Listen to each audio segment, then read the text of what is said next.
Hi, I'm Randy Robison. I have Vanita Halliburton with me, and she has some amazing insight into a very tough topic, and that's the topic of suicide. Thank you, Vanita, for being here with us. It's not an easy thing to talk about. I have been impacted by it, but not as personally as you have. Just for people that don't know your story, give me the short version. Sure. Well, the short version is that I had a beautiful, happy on the outside teenage boy, who was suffering on the inside. Although on the outside he was a bright, gifted artist and musician, one of those kids who loved everybody and everyone who knew him loved him back. On the inside he was suffering. And when he was 14, we learned that he was cutting, which is a form of self-injury that's linked to emotional pain. And we were able to get him the help that he needed. He was diagnosed with depression, and for the next 5 years, we really fought hard with him to get the help that he needed. Ultimately, he got worse, and he was diagnosed with bipolar disorder, the most severe form of that disease. And his inner pain got so intense that I believe he felt like the only way to end his pain was to end his life. And at the age of 19, he took his own life by jumping off the roof of a 10-story building.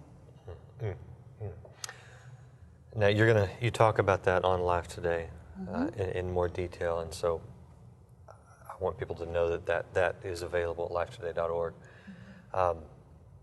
Sort of the bombshell question, the thing that some friends of mine have asked and have faced is, for the believer, your son was a believer? Yes, he was. He was a professing Christian? Yes, he was. Some of the traditional teaching in certain churches, in certain doctrines, is that if you take your own life, that's like some kind of cardinal sin. It's the cardinal sin. Unforgivable It's sin. an unpardonable sin. Yes. In other words, you take your own life, you go straight to hell, there's no pass and go.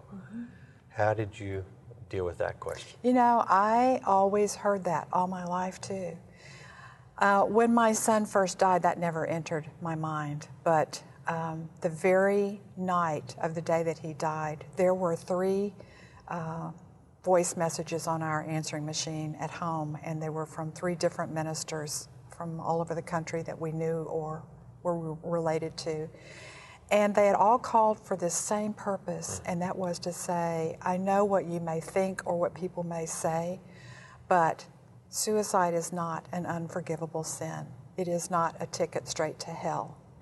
And I can't give you the theological argument for this, but I'll tell you what my heart says to me, and that is that a person is mentally ill, and 90% of people who take their own lives have a diagnosable mental illness that goes back at least a year before the death.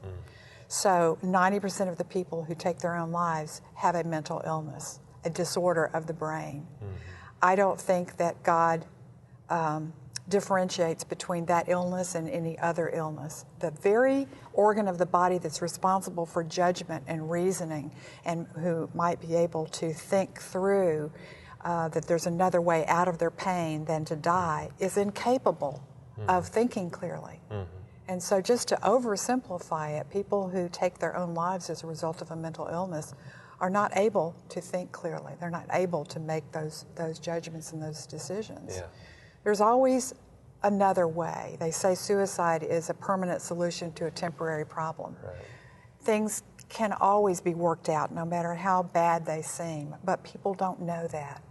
You know how when you're sick and you have the flu and you know you should go to the doctor, but you're too sick to go to the doctor? Yeah. You don't feel like getting out to even make the effort. Imagine that pain in your head. You're not capable of thinking, I really need to get some help for this. Surely there's a way out of this pain. You can't even think of that. I think from a theological perspective, the idea to me that we could ever do anything that would somehow diminish the power of the cross, I don't think we're that capable. That's a wonderful perspective on it. If you believe that nothing can separate us from the love of God. Right. For those who believe, and I do think there's a conditional up front, but put it this way, if I if I get high, which I've never done, that's not a confession, but if I'm on some recreational drug binge and I overdose, I just accidentally took my own life, but I took my own life. Same kind of thing. If I am engaged in some other sin, if I'm flying to another city to meet my mistress, if I'm going to Argentina like the senator was to meet my mistress, and the plane crashes and I die, I'm dying in sin. Now, it's not as purposeful as taking your own life, but again, I don't see that there's any sin other than unbelief and rejecting Christ that can override the power of the cross. God gives us the choice to choose Him or to reject Him. And I think that beyond that, is there really anything we can do to separate ourselves? That's a very good question. I agree with you on that point. How does an illness even come close to being in that same discussion with overriding your salvation? Right. Which is what we're talking about here. Right. And if you believe that you are God's forever, and that's a forever pact. Right, sealed with the blood of the Lamb. I think that's far more powerful. Then how can a mental illness, as horrific as it is, how can that override that, as you say? Yeah. I think that's right. I agree. Do people ask you this a lot? No. No? No. No, because one thing you do is a lot of suicide prevention. Yes. So you're out talking to people. What kind of groups do you address typically? We're in the schools a lot talking to students, and one reason is that our foundation is focused on teen and young adult mental health and suicide prevention. And at that age, teens let each other know. They're communicating with each other. They're giving clues to each other when they're in emotional pain or suicidal crisis. And so we want to train young people to look out for those signs in each other, and then how to have the conversation with them to explore a little more what's going on with you if you haven't seen yourself and that sort of thing, and then how to connect to them with help. So we talk to teenagers a lot, we talk to parent groups a lot, we train faculty in schools a lot so that they can look out for signs. Everybody's in a position, everybody who's in the life of a teenager at all is in a position to see these signs and to help a struggling kid get help. You know? I can say as the parent of 4 teenagers, they're good at hiding things sometimes. They are masters from their of disguise. Well, they don't want to disappoint you, for one thing.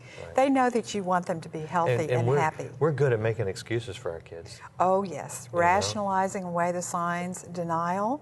It's you can see why it's easy to do, because a lot of teenage behavior is on the quirky side, to say the least anyway. How do you know if it's normal? How do you know if it's something to be concerned about? How do you know? What are the kind of classic signs?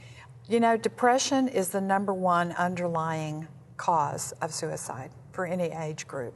Untreated or inadequately treated depression can lead to suicide. So we talk a lot about depression. The symptoms of depression are things like changes in sleep patterns, sleeping all the time or not sleeping at all, changes in eating, overeating, or not being hungry at all.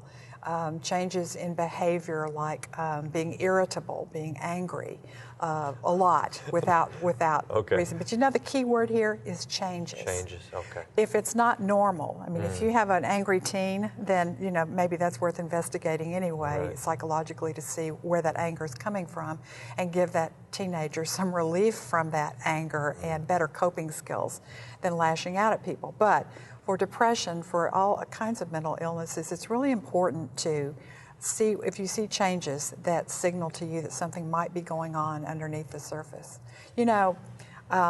Sometimes I get asked the question, well, how do you know if there's a problem or not? And I say, if your teenager had a fever of 104 for several days, how would you know whether it was an illness or not? And the answer is, well, I'd go to the doctor. And I'd say, then that's what you need to do.